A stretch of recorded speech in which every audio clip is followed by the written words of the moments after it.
Bem-vindo a mais um Bastidores no Tributo. Hoje nós temos o privilégio de conversar com o André Macedo, da Contabilidade de Natal, um grande parceiro da Omnitex. E o tema que nós vamos tratar é o impacto financeiro da reforma tributária nas empresas. É um olhar do contador moderno sobre os impactos na DRE. André, um prazer recebê-lo. O André ele é CEO da Conta Contabilidade. Ele é contador, advogado tributarista e, como eu disse, um grande parceiro da Omnitex. Bem-vindo, André. Primeiro, muito obrigado, Paulo, aqui, né? Te agradeço como, né, parceiros que somos de estar sentado aqui na mesa contigo, trazendo para esse podcast, na verdade, o que tem sido nossas últimas reuniões, né? Debates sobre a reforma tributária, procurando entender um pouco melhor como é que as companhias vão se comportar nesse ambiente. Enfim, estamos aqui para ter esse bate-papo. André, para começar, então, eu queria... Por que um contador deve se preocupar com os impactos financeiros da reforma tributária do consumo? Vamos lá, essa pergunta eu acho que é extremamente importante, no sentido de que o contador ultimamente, né, tem tido um carimbo de que ele serve ao fisco, né? Ele está lá para cumprir as obrigações acessórias, ele está lá para entregar declarações, verificar conformidade de nota.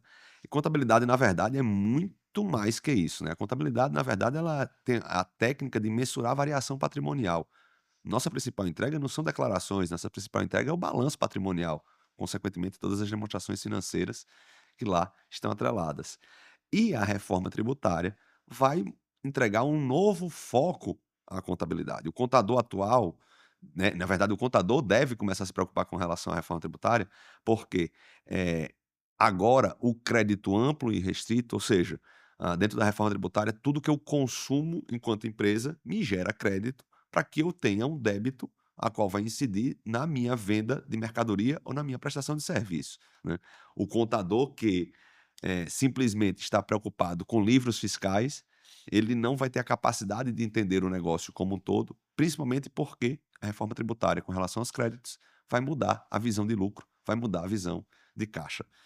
Eu, particularmente, defendo que o contador vai ser o profissional mais apto a acompanhar esses movimentos patrimoniais que vão inserir débitos ou vão gerar débitos para a companhia ali no meio do caminho, dentro do ambiente de reforma, né? Então, ele precisa estar atento ao lucro da companhia em decorrência desses movimentos de débito e crédito. André, eu queria te dizer que eu estou muito alinhado com essa visão, né? A gente tem um alinhamento de pensamento enorme. O André também já foi é um grande tributarista, né? Já esteve participando ativamente dos assuntos de reforma tributária, obrigações acessórias, né? A gente tem um alinhamento até de valores, eu diria, né? Então é muito bom contar com você como um parceiro. Eu acho que você agrega uma visão fundamental, né? Na nossa tecnologia, a gente fala que a tecnologia sem um bom contador e um bom tributarista não vale nada. E você justamente tem trazido essa visão, né, do uso da tecnologia aplicada à empresa, aos seus clientes, e essa questão da fundamentação dos impactos na demonstração de resultados financeiros da empresa é o que nos move, né, é o que nos aproximou. Agora, tendo isso como uma introdução assim da nossa relação, eu até queria te perguntar, por que você, André, iniciou esse projeto de decodificação do impacto da reforma tributária nas empresas?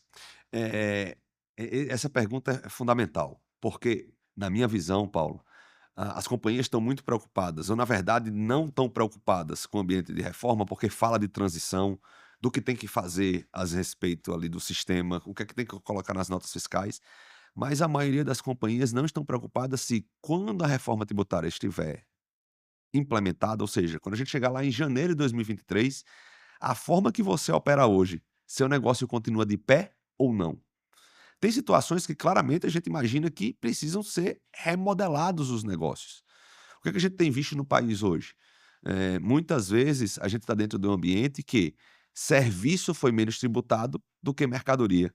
Então, modelagens operacionais de que carrega um pouco mais o preço no serviço e tira um pouco mais o preço de mercadorias em determinadas circunstâncias. Situações de mercadoria que têm incentivos fiscais amplos, como PIS/COFINS zerado, ou situações de ICMS também com substituição tributária já com finalização de tributação, e outras mercadorias que não. Então, margem de lucratividade, carrega para determinado lado em vez de outro. Então, existe uma série de estratégias fiscais que, no ambiente de reforma tributária, não vão fazer sentido existir. Então, se eu continuar operando no meu negócio da forma que eu opero hoje, como é que eu estaria em 2033? Como é que eu estaria com a reforma tributária devidamente implementada?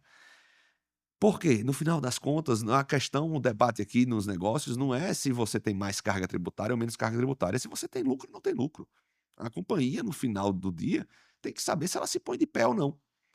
E aqui o grande debate no nosso projeto sempre foi: a reforma tributária vai exigir remodelação de preço, né. A gente sabe que o setor de serviços vai ser extremamente impactado no ambiente de reforma. O comércio, ele tem até uma certa estabilidade, a depender de que segmento você vai estar dentro do comércio, ou seja, segmentos incentivados têm um impacto importante, segmentos não incentivados já pode ter inclusive um pouquinho de redução de carga em determinado momento. E o setor industrial, aquela indústria que não está carregada de benefícios fiscais, essa sim, aparentemente, vai ter uma vantagem no ambiente tributário remodelado pela reforma, né. Então, dito isto, a primeira pergunta que tem que ser feita pelo negócio é: dentro da reforma, eu lucro ou não lucro? O que é que acontece com o meu lucro se eu não mexer no meu preço? O quanto eu preciso mexer no meu preço para que eu mantenha o mesmo nível de lucratividade, né? Essa pergunta, para mim, ela é fundamental ser respondida. Mesmo que eu, a partir dela, construa a transição e que eu saiba o que eu vou fazer nos próximos anos, mas eu preciso saber se meu negócio põe de pé. Sempre gosto de colocar esse ponto, né. Preço de produto, ele não é formulado pela carga tributária. A gente diz: "Ah, eu tenho que passar a carga tributária no preço", enfim, mas a gente cobra preço de mercadoria a partir do momento de quanto o nosso consumidor está disposto a pagar por ela. Então, muitas vezes, aumentar a carga tributária, aumentar preço, pode inviabilizar produto, né. Do mesmo modo, pode ser que tenha situações que eu tenha mais margem para trabalhar. Então, acredito que a contabilidade, a ferramenta da contabilidade, junto com a tecnologia atrelada, pode conseguir dar essas respostas, e por isso que eu acredito tanto no Ecodifica, para que ele, de fato, seja o projeto que entregue o 2033 para a companhia. Ah, legal. A gente até vale a pena a gente comentar um pouquinho do projeto Decodifica, né, que a gente se uniu aqui, como parceiros, né, acho que a grande diferença do projeto Decodifica, além de tudo que você já comentou, é o fato da gente usar os dados reais do ambiente de produção, das compras, das vendas, dos pagamentos, através das notas fiscais eletrônicas, hoje ainda através de PDFs, né, de despesas que não existem um documento eletrônico, dos SPEDs, dos ECDs. Esse cruzamento identifica o DNA tributário daquele cliente e, a partir desse momento, entra a análise contábil e tributária desses impactos durante os próximos anos, né? Começando lá em janeiro de 27, passando por janeiro de 2030, quando começa a entrar a carga do IBS, né? De janeiro de 2029, né? 27, 29, janeiro de 2029, e essa simulação desse impacto na DRE e todos os produtos e NCMs que estão ali dentro. Então, realmente é um trabalho espetacular, André. Muito, muito, muito bom poder contar com você nesse trabalho.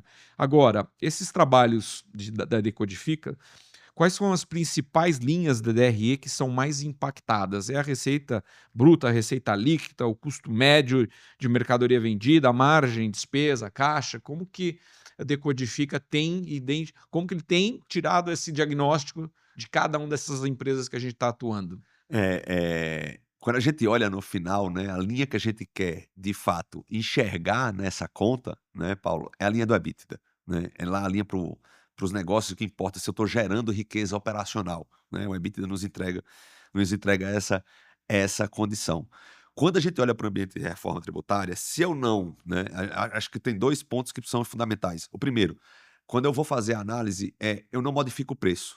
Consequentemente, quando eu não modifico o preço, minha receita bruta está mantida, né, essa linha não se move. Mas o que a gente tem visto é que tem um impacto gigantesco já na receita líquida. Por quê? Porque a reforma tributária tende a entregar uma alíquota que vai ser uma alíquota superior ao que nós estamos acostumados enquanto carga tributária neste momento, para o nosso débito, ou seja, para a saída. Quando eu tiro mercadoria ou quando eu presto um serviço, sobre aquele meu preço, eu teria um impacto muito grande ali do débito. Por quê? A lógica da reforma tributária atual, isso fique muito claro, eu tenho um aumento lá no débito porque eu vou dar mais crédito. A lógica da reforma é: você tomava crédito de parte do que você consumia para prestar serviço ou vender mercadoria. Agora, na reforma tributária, você vai com tudo que tiver de tributação embutido na mercadoria ou no serviço que a empresa consome, ela vai gerar crédito e vai reverter. Então a alíquota tende a ser maior. A gente está falando, a princípio, em alíquotas acima de 30% nessa perspectiva. Então, a na nossa DRE, né, deduções da receita bruta, já é um impacto grosseiro.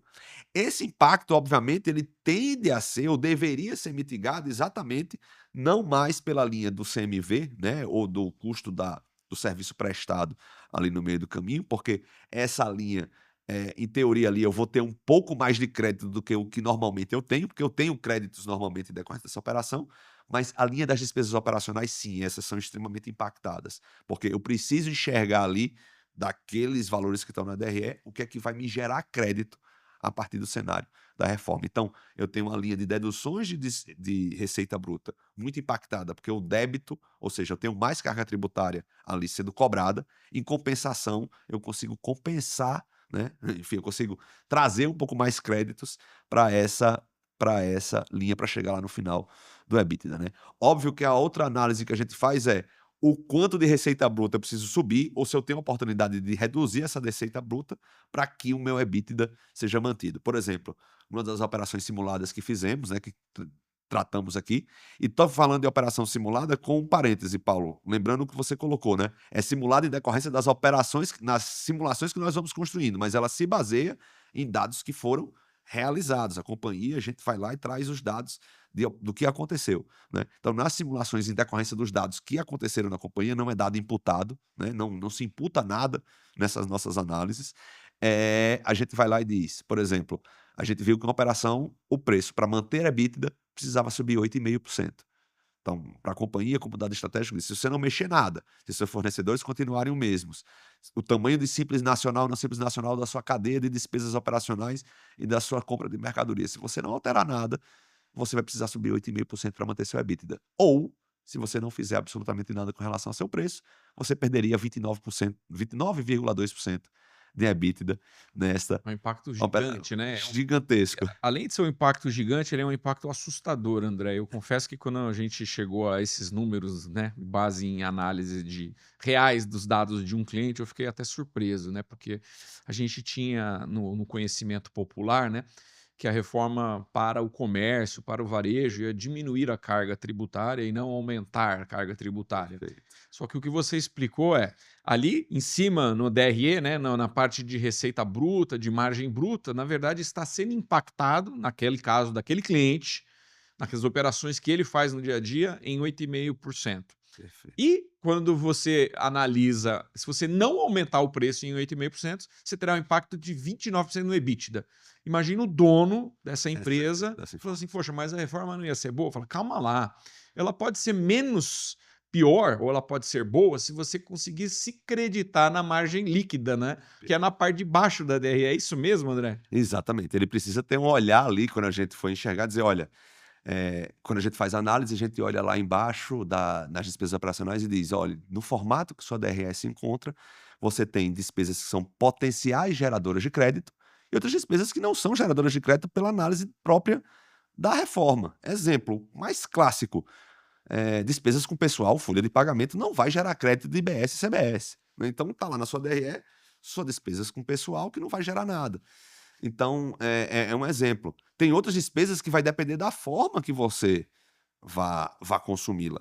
Dou um exemplo claro, se você consumir, por exemplo, locação, não é locação não, que é um pouco mais complexo, mas vamos lá, você consumir serviços de segurança da empresa, do Simples Nacional, o tamanho do crédito é diferente de se essa mesma empresa de segurança for, fora do Simples Nacional ou for de um Simples Nacional no regime híbrido que a gente chama, né, que vai ter incidência de IBS e CBS.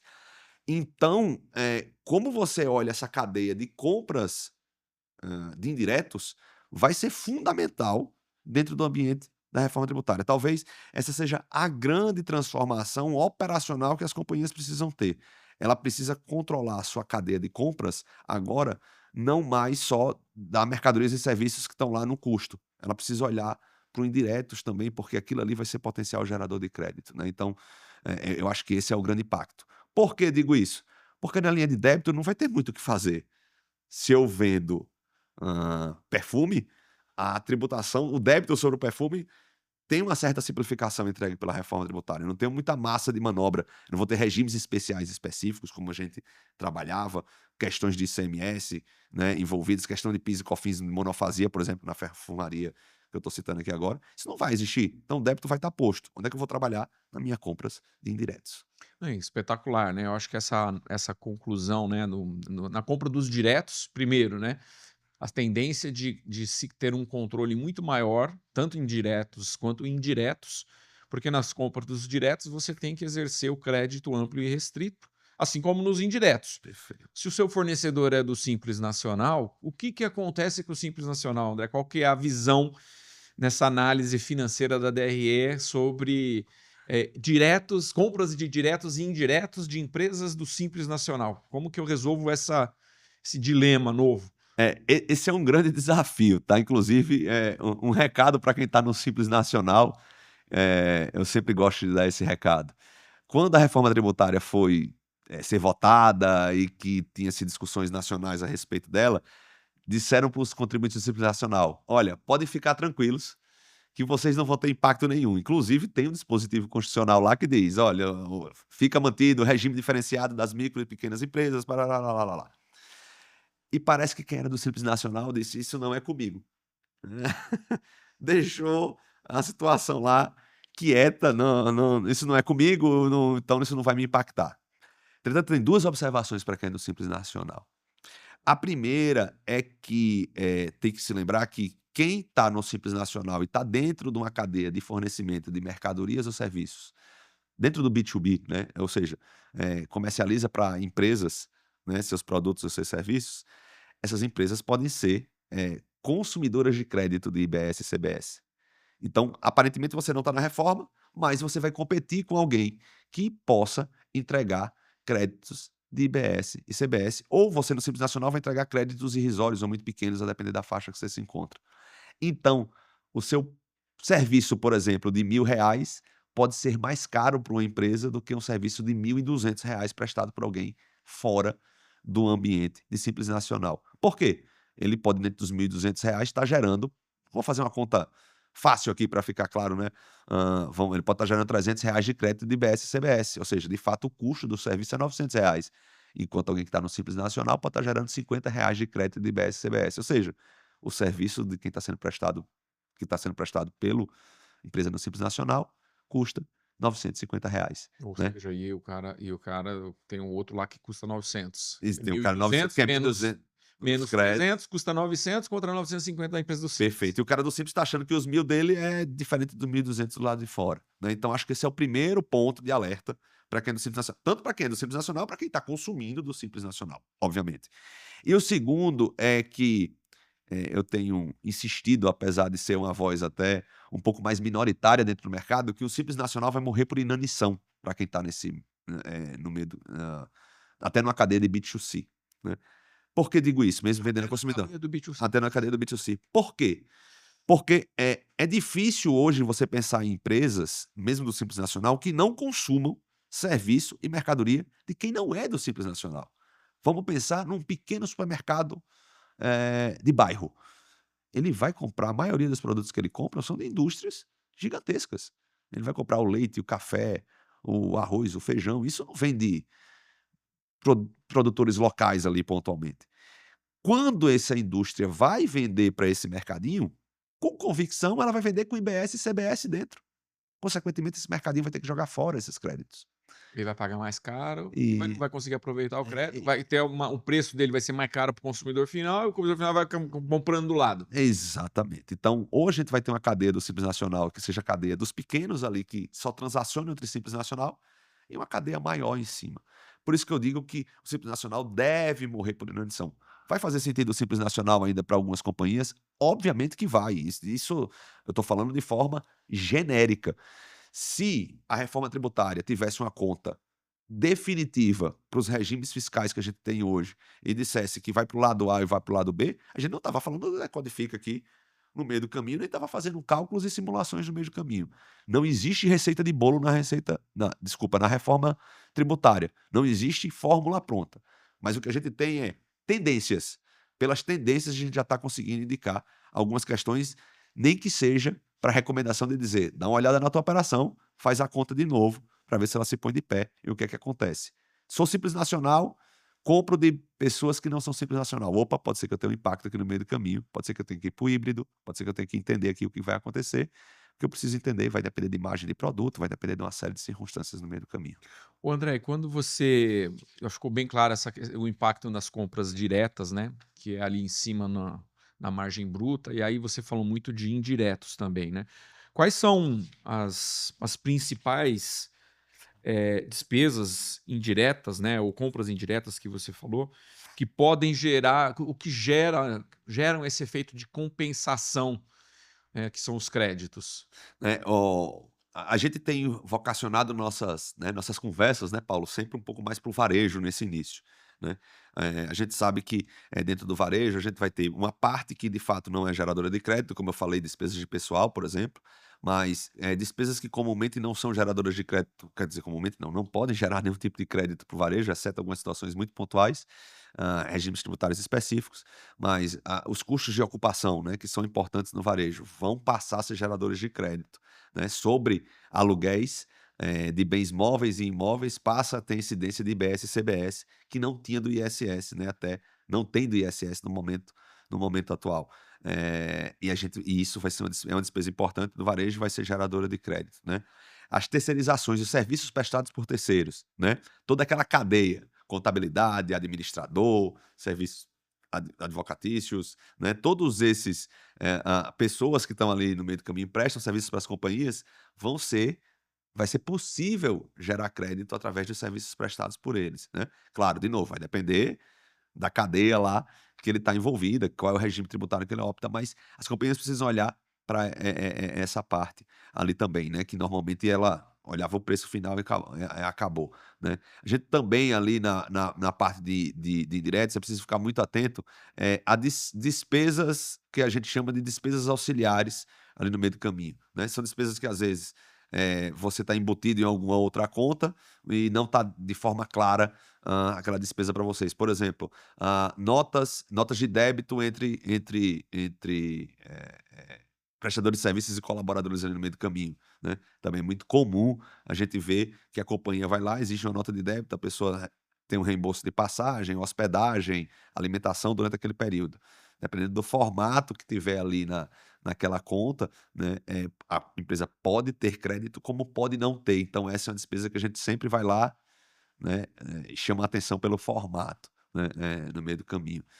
Obviamente tem alguns desafios aí no meio do caminho, né, benefícios para colaboradores, quem está inserido nessas taxas, desculpa, nesses custos de ocupação com despesas condominiais. Tem algumas coisas ali que a gente ainda precisa enxergar um pouco melhor como é que a reforma tributária vai se comportar, mas do varejo eu chamaria a atenção para basicamente esses 3 grandes blocos, Paulo. Basicamente os custos de ocupação, que são geradores de crédito com convicção, os serviços prestados por terceiros, que também vão ter essa capacidade, e verificar, esses formatos de notas de débito, ressarcimento dentro de despesas para colaboradores ou prestadores de serviço, e esses formatos, às vezes, que têm, de rateios de despesas que têm envolvidos como condomínio ou até mesmo, às vezes, com pagamento de benefícios a colaboradores e terceirizados. André, fiquei um pouquinho preocupado com o seu comentário, porque me parece que para uma empresa identificar o que ela pode gerar de créditos é muito particular, né? E depende muito da situação específica e do modelo atual e do enquadramento daquilo dentro da lei, do texto da lei, da normatização da reforma tributária. Não tem uma maneira um pouco mais fácil de entender esse creditamento possível dos indiretos? Na verdade, eu acho que a gente tem que trazer, eu acho não, eu tenho convicção que as empresas precisam remodelar seus setores de compra e entender melhor a tecnologia que pode estar por trás para fornecer, informações para o comprador, né. apesar de preocupante, eu acho que é algo que, essa remodelagem vai trazer um benefício até de, melhoria operacional para as companhias. Por quê? O setor de compras agora, eu vou voltar para o exemplo da segurança de R$ 1.000 lá, de um de 900 e um desculpa, um de R$ 1.000 e um de R$ 1.200, né. Ele não pode olhar ali o que é mais caro, mais barato. Ele tem que ter uma análise de quanto de crédito ali vai ser potencial gerador de crédito aquela informação, para que, ele possa comprar. Nesse caso, eu teria me decidido numa companhia por o de R$ 1.200 e não por o de R$ 1.000, tá. Acho importante também fazer um parêntese, Paulo, a gente não está falando de fluxo de caixa ainda, né, que tem impacto também no meio do caminho, que precisa ser visto, mas, de novo, a gente está atrás de resultado, a companhia vive de lucro, não gerador de caixa é uma consequência desse lucro ou não lucro ali a decorrer da operação, né. Mas enfim, parêntese feito, e essa companhia, na minha visão, ela precisa desde o pedido de compra, controlar se esse crédito até o final vai ser dado pelos sistemas do governo, né. De novo, ah, voltando até para os nossos amigos contadores, nós não vamos fazer mais livros fiscais, né, necessariamente. Nós vamos ter uma apuração feita pelo sistema governamental, a qual a gente tem que validar. Ora, eu posso ter contratado um serviço de segurança, no exemplo que dei, de R$ 1.200, estou aguardando um crédito de 300, esse crédito não aparecer. Eu não posso simplesmente lançar no meu livro que eu tenho R$ 300 de crédito. A lógica do crédito é um crédito financeiro, controlado pelo governo, através das apurações que vão ser realizadas nos sistemas próprios que estão em desenvolvimento, né, pelo menos até onde a gente acompanha, o Minitex está lá de perto, né, trabalhando como contribuinte, né, verificando o que está sendo feito pelo governo federal e pelo comitê gestor do IBS, né. Mas a lógica muda. E decorrência dessa lógica muda, então decorrência dessa mudança de lógica, eu preciso ir desde o meu processo de compra até o meu processo de validação daquele crédito em decorrência dessa compra.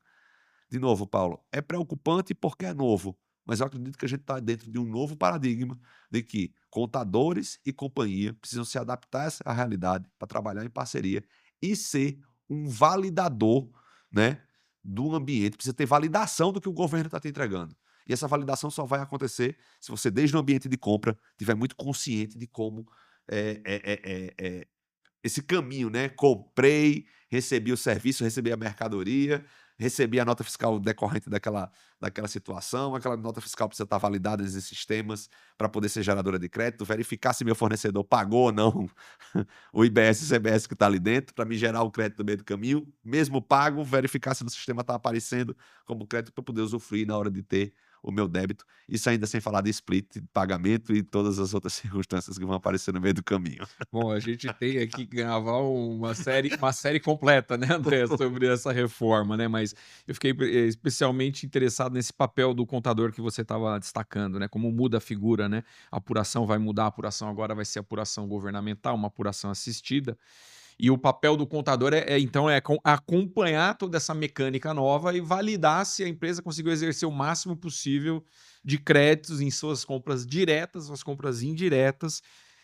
Essa mudança é muito grande na função do contador? O que você tem visto no mercado, André?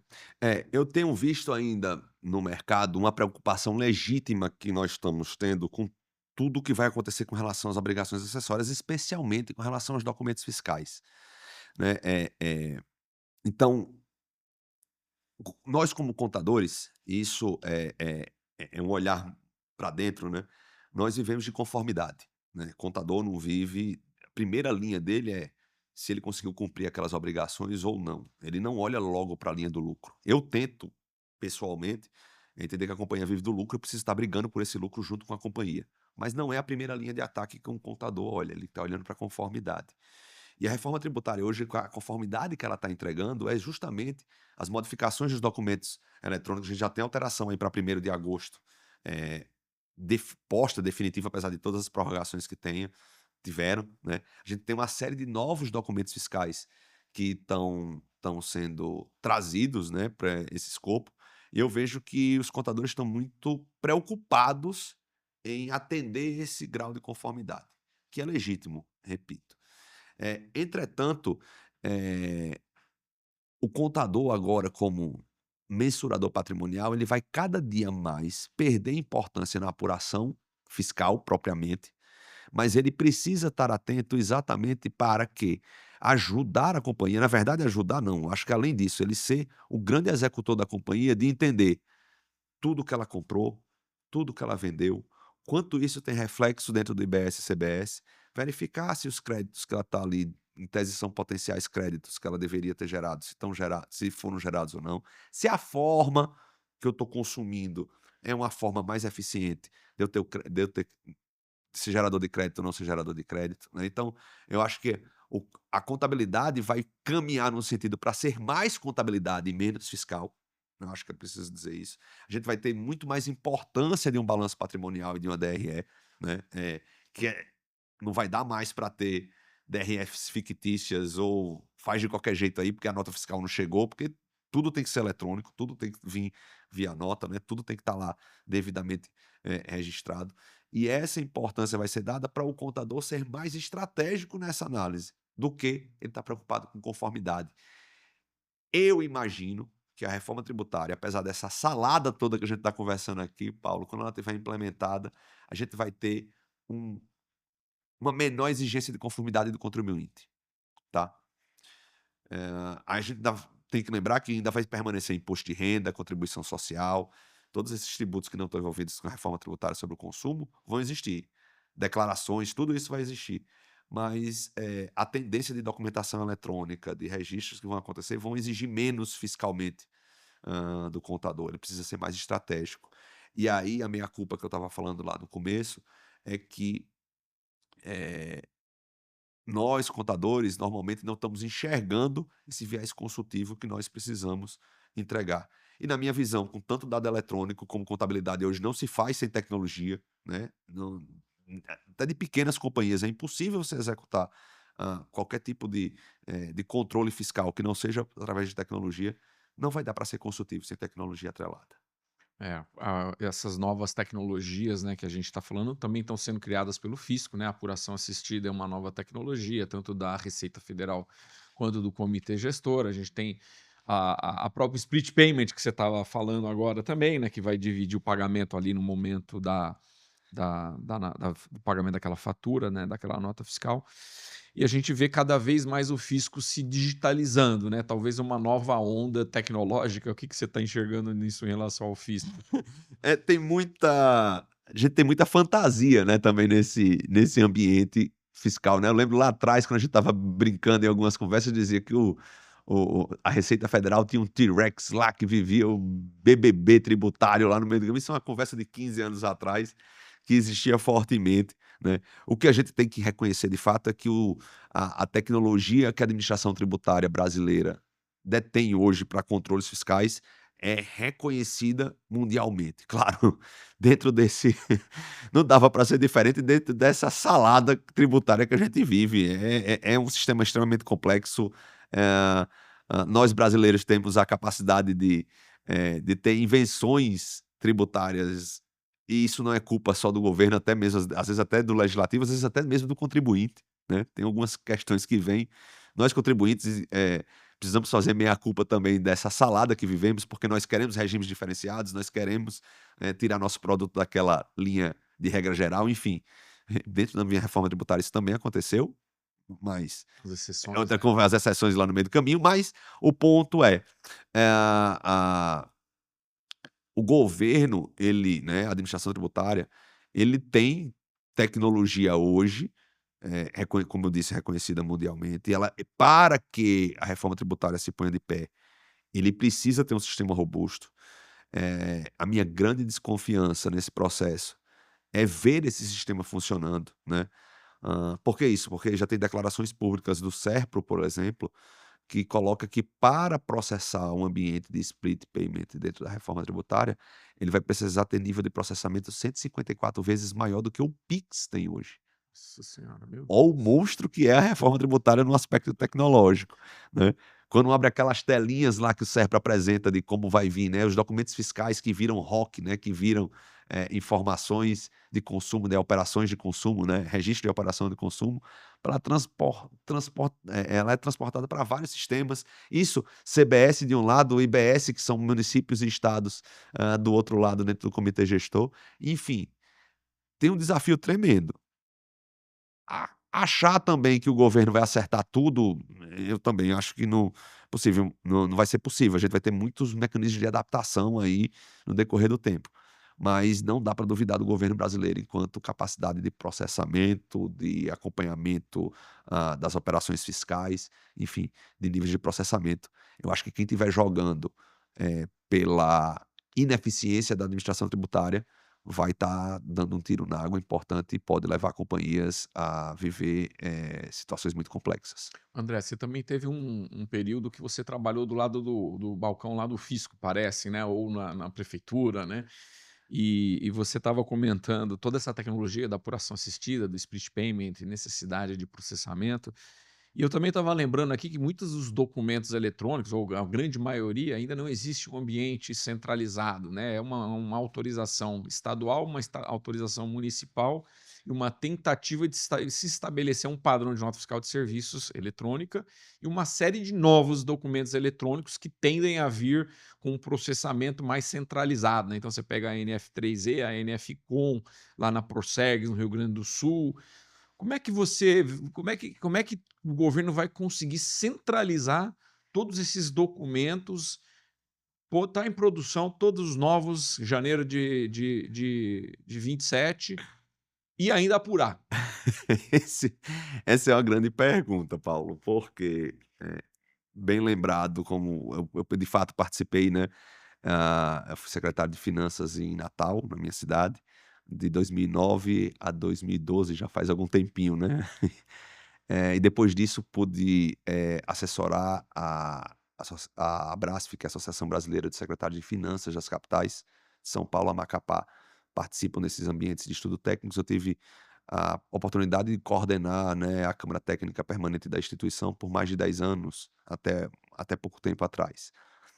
Hã, eu não chamo nem tanto do outro lado do balcão, porque a visão que a gente tentava implementar, né, eu acho que a reforma tributária vai levar a gente para um ambiente, né, de não ter esse viés de que fisco e contribuintes vão estar em lados opostos. Eu acho que a reforma tributária vai colocar todo mundo dentro do mesmo pacote e que precisam dar as mãos.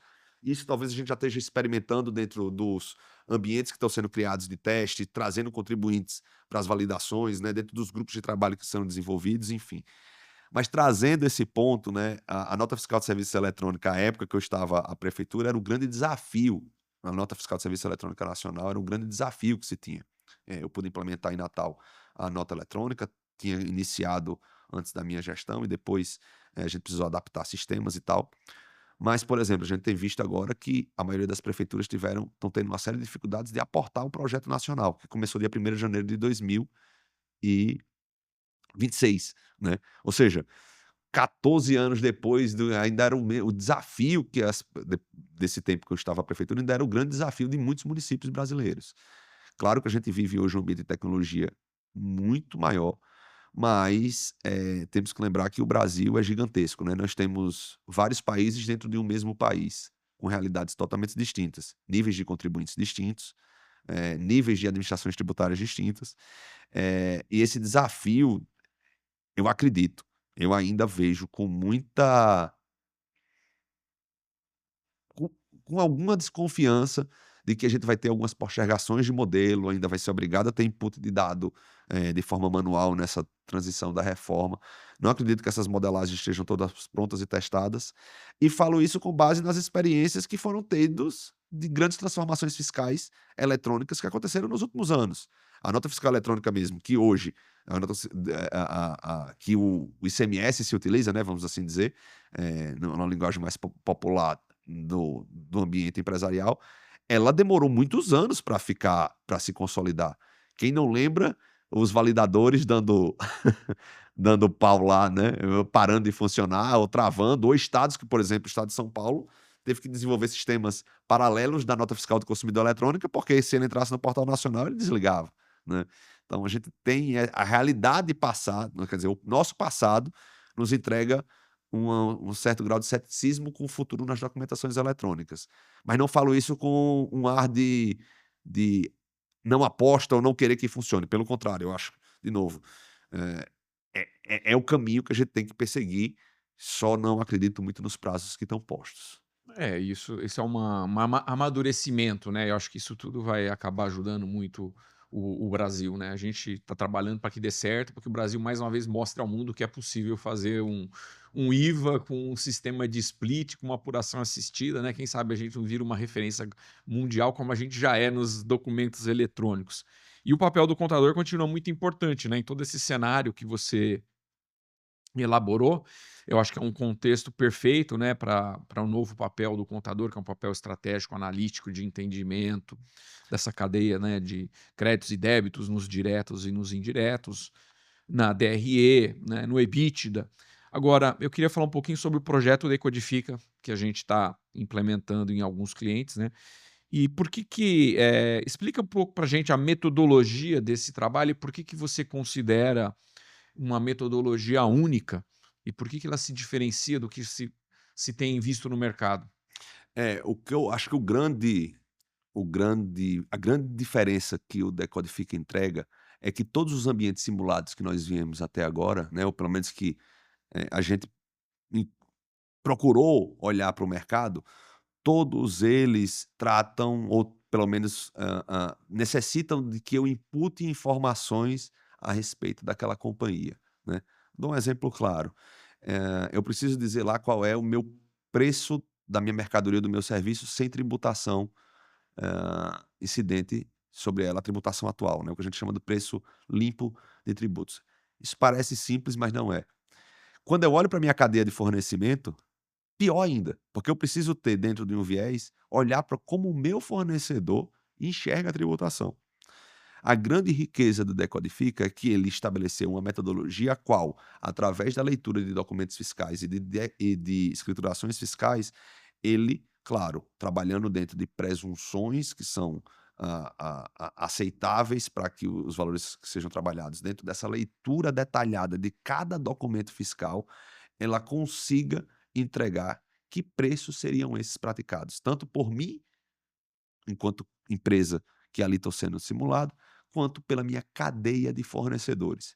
Isso é muito rico, porque a partir disso, por exemplo, quem não vai enfrentar no ambiente de reforma tributária o fornecedor levantando a mão dizendo: olha, eu preciso agora, meu produto custava R$ 1.000, agora vai custar 1.100 porque eu preciso passar para você o custo da reforma tributária.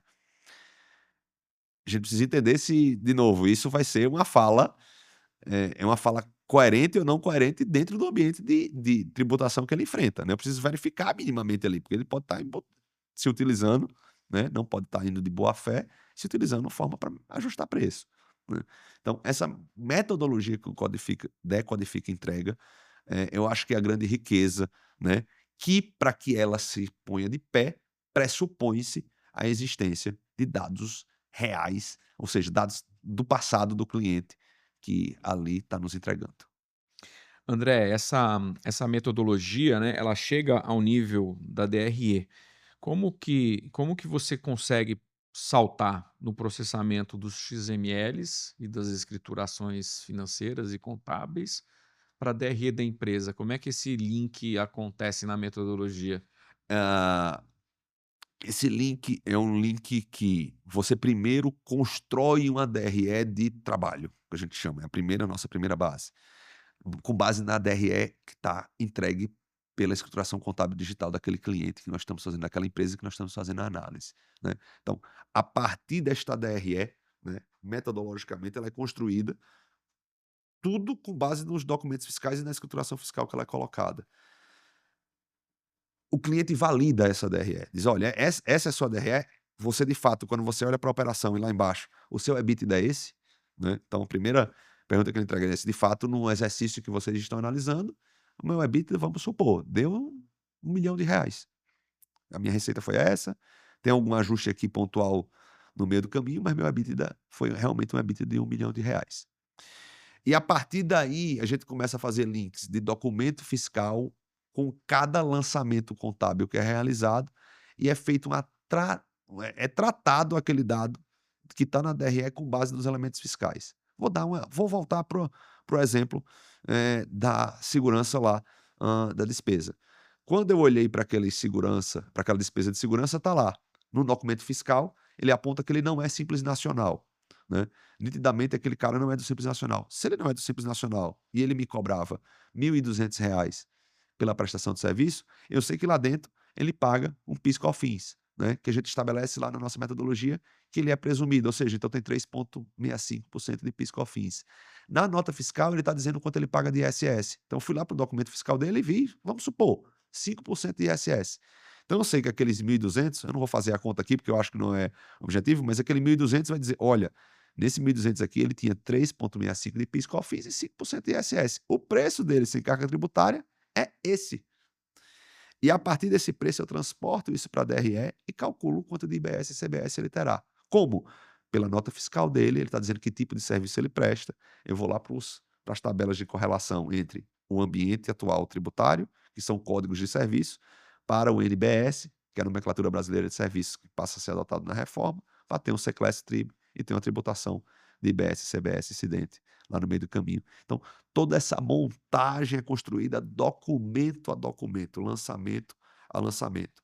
Óbvio que, de novo, nossa conversa é uma conversa que eu sempre coloquei, né? Uma conversa estratégica. A gente está aqui para conformidade, ou seja, acertar na vírgula, nos centavos? Não. A gente quer aqui indicar o que vai acontecer com a reforma tributária, que a gente quer dar um norte, né? Então, tal presunção na metodologia, não vai. Ninguém quer acertar a vírgula.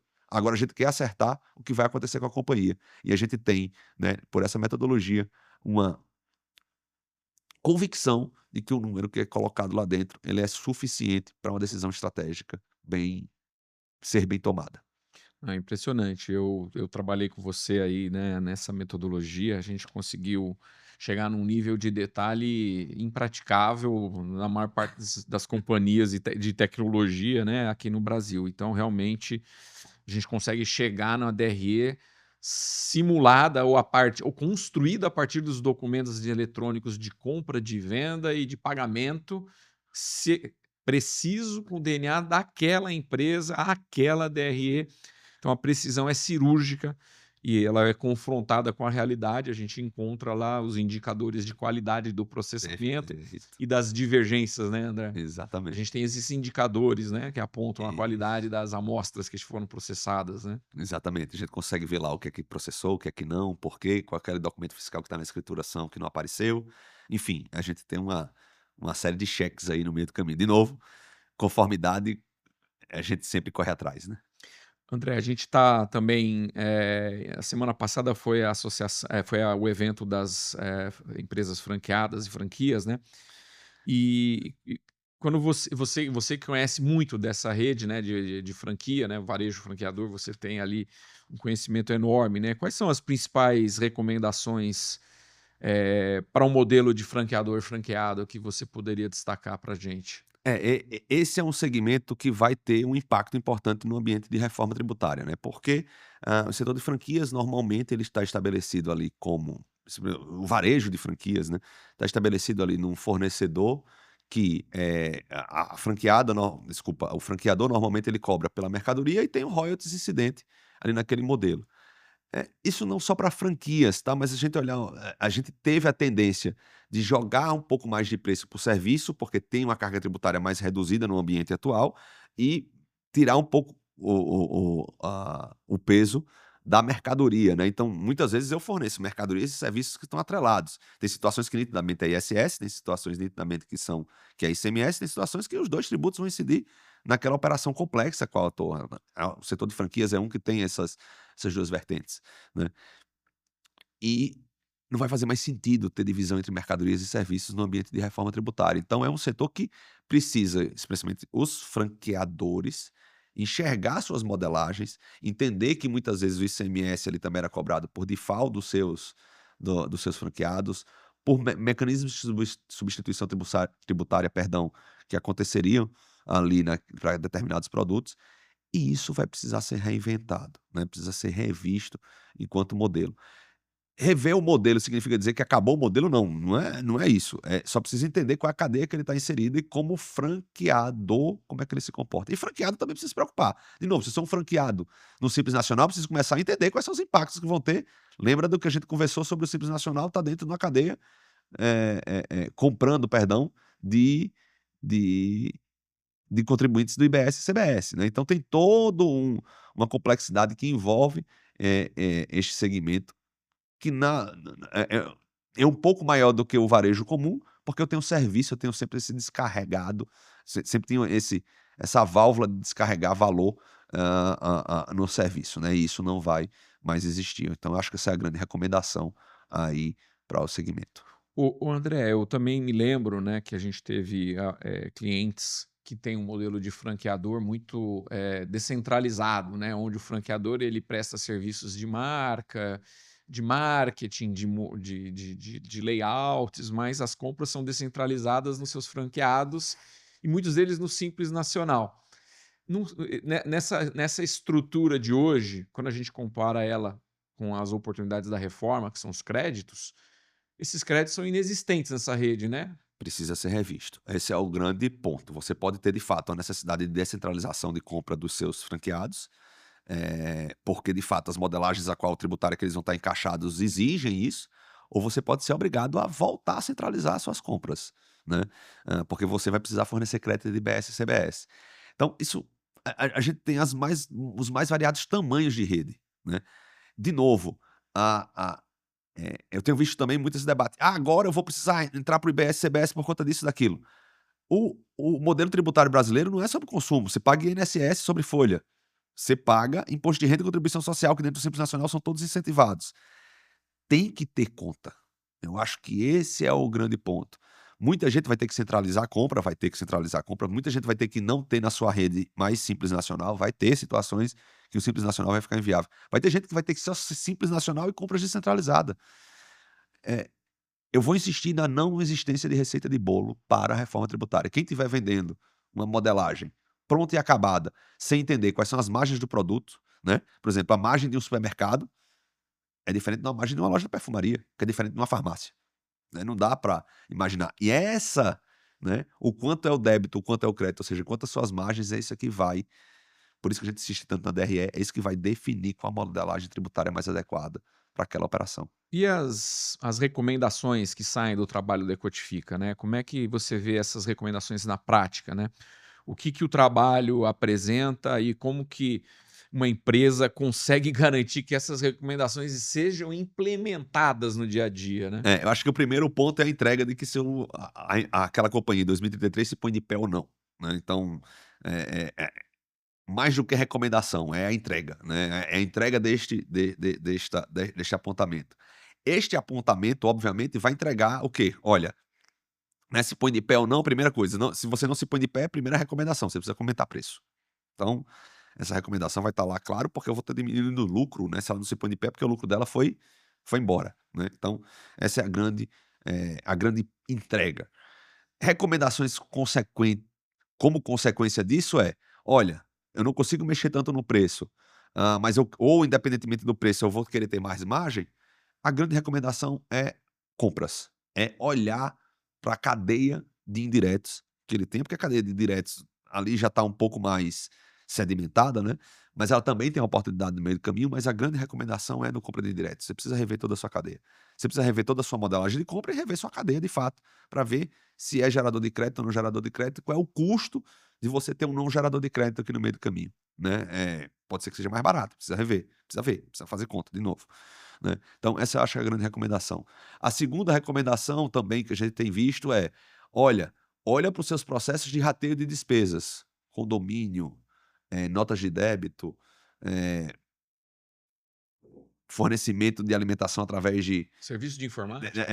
tudo que você vai fazendo ali meio que é um rateio de despesas ali no meio do caminho, a despesa não está sendo contraída por você, consequentemente você não vai ter direito ao crédito. Precisa rever, a gente também tem colocado, esses pontos também como uma recomendação importante. Olha, como você está operando hoje é zero crédito, você precisa ir para um ambiente de recuperabilidade de crédito, que é possível você fazer isso para essa despesa que você está contraindo, né.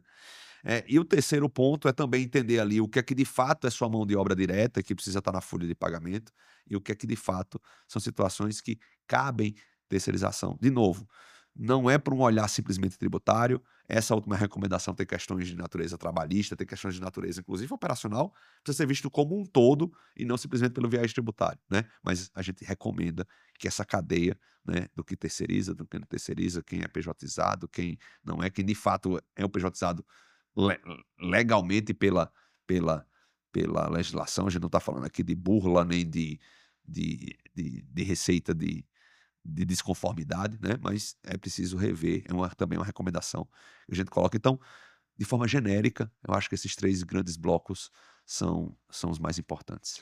Ô, André, e como que a gente, ou como que o contador vai garantir que esse crédito entrou conforme o plano? É a pergunta do ouro, né?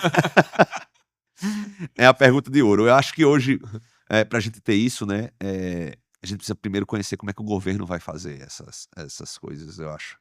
Que a operação assistida está lá posta, está em teste, alguns contribuintes estão testando, a Omnitex lá acompanha, né, de forma presente lá o que está sendo posto, mas a gente não viu ainda a carinha na prática, a carinha de como vai funcionar. Onde é que eu posso intervir? Onde é que eu vou validar? Se eu não concordar, os ambientes de conflito não estão definidos. A gente tem visto aí uma série de artigos ou de matéria dizendo, tá, quando eu quero contestar algo da CBS ou do IBS, eu recorro a quem? Quem é o comitê que responde? E se o IBS interpretar de um jeito, a CBS de outro, se eles têm bases únicas de incidência tributária. Então, é, o, o que precisa ser feito hoje é que o contador precisa entender que ele tem um papel fundamental nessa questão e vai precisar de tecnologia para acompanhar. Onde é que ele vai intervir? Aí eu acho que é a grande pergunta, o como, né? Como eu contesto, como eu bato, como eu trago. Enfim, já tem alguns mecanismos que são postos de você fazer a retenção do tributo do seu fornecedor, você ser o responsável pelo pagamento. Mas eu acho que aí precisa muita água passar ainda debaixo da ponte para a É. gente ter essa certeza. Esse é um assunto que a gente está muito envolvido, né? A nossa empresa, a gente está participando dos projetos piloto, né? Tanto da Receita quanto do comitê gestor. A gente está discutindo as APIs de retorno para os contribuintes. A gente está junto com os contribuintes discutindo com a Receita e com o comitê gestor, o que é muito bom, né? Você destacou esse Perfeito, papel, perfeito. essa colaboração entre fisco e contribuinte é muito positiva. E felizmente a gente está dentro dessas discussões. Existem muitas incertezas, mas a gente sabe de algumas coisas, né? Alguns fundamentos, né? Toda apuração vai ser baseada em documentos e eventos eletrônicos. Isso. Tudo tem que ser centralizado em algum local e tudo vai ser objeto de uma análise de quanto se deve, se houve o pagamento, aquele crédito foi extinto através de uma liquidação financeira ou não. Então, a essência da coisa está posta. Agora, os detalhes fazem uma enorme diferença. Então, Isso. daí a importância da gente estar, como empresa de tecnologia, entendendo essas nuances tecnológicas para que a gente garanta o crédito amplo e restrito da lei, da Constituição, né, André? Perfeito, exatamente. Então eu queria agora perguntar para você uma recomendação final, né? O que que você diria para as empresas, para os contribuintes? Como é que por onde começar, né? Porque a gente tem tanta coisa para fazer, né, André? A gente tem os campos das notas fiscais, as obrigações acessórias, o dia a dia. Como que faz? Que a empresa faz? É, a grande recomendação para mim, e eu tenho falado isso aonde eu tenho ido, é: não subestime a reforma tributária. Eh, as empresas precisam entender que a reforma tributária é muito além de tributo. Ela vai remodelar a forma que o consumidor vai ver preço na prateleira, ela vai remodelar a forma que, mesmo você dentro da cadeia B2B, os seus clientes vão lhe pedir cotação. Tem uma mentalidade, a gente nunca se viu um IVA desse tamanho, é importante, né, o tributo, a tributação por fora no mundo, ou seja, como é que nossos consumidores vão se comportar vendo que ele vai lá ver uma geladeira por R$ 2.000, quando ele for no caixa vai ser 2.600, né. A gente está acostumado a isso em outros lugares do mundo com a tributação menor, né. As pessoas vão fazer essa conta na cabeça, né, como é que eu vou ter que sinalizar isso? Já vou ter que dizer que é o 2.600, mas é 2.000 de fato o preço do produto? Enfim, acho que a reforma tributária ela tem não, as empresas não podem subestimá-la, né. E hoje por onde eu começaria? Eu acho que eu começaria de fato, eu acho não, é nossa recomendação enquanto escritório. Primeiro, adaptação dos seus sistemas para a emissão dos documentos fiscais em conformidade. Isso é condição, 1º de agosto está posto, está lá as recomendações estão colocadas, não é algo tão complexo, né, ali de entendimento, mas é preciso que seja feito. E segundo, seus cálculos de reforma. Eu acho que é a segunda recomendação. Você precisa entender o que a reforma vai lhe trazer enquanto lucro, enquanto impacto de lucro.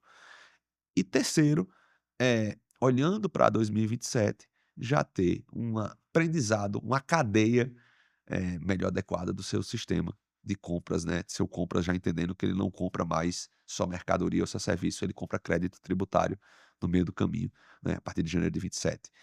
Precisa remodelar esse sistema. Então hoje, eu não deixaria para chegar agosto e setembro e não ter essas 3 recomendações sendo executadas dentro da companhia para poder tomar decisões estratégicas que acredito que outubro, novembro, dezembro vão ser uma série de decisões muito importantes para as empresas começarem a executar a partir de 27.